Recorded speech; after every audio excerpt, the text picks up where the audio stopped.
Не го гледайте така срам. И здравейте! Хора човешки. Днеска ще правим... Чакай се да не ви разочарам. Не това вече ми омръзна. Чайка за късмет. Ето.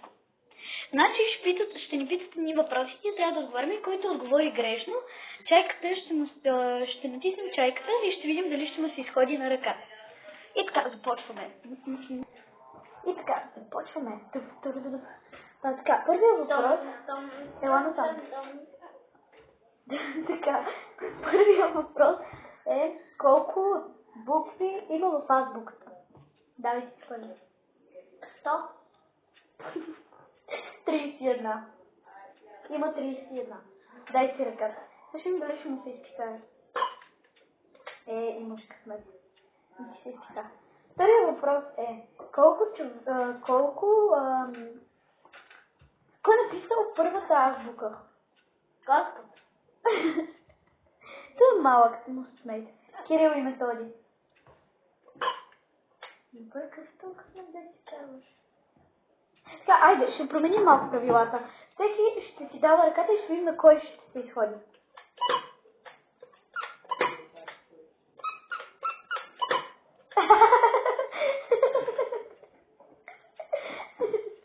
Така, мрази я чак. Така, има късмет.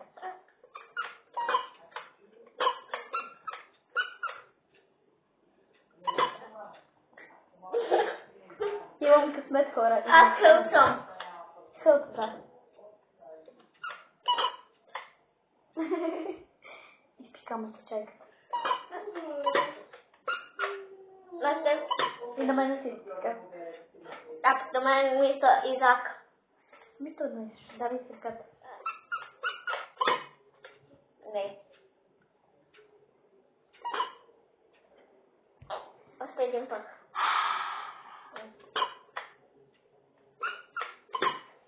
Дай.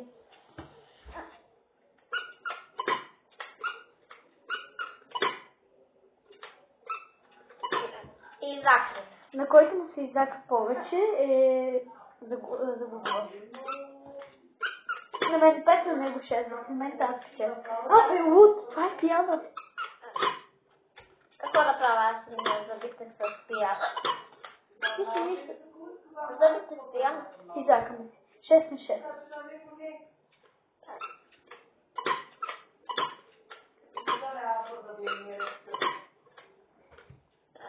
Така, сега. И така, хора, това беше за нас. Тая чайка не беше много умно решение, но следващия клип ще подгответе за един динозавър, който трябва да му крадем яйцата. С ръце. Да, с ръцете подобни и той ще ни ръфа. И така. Обичам ви, чао! Чао!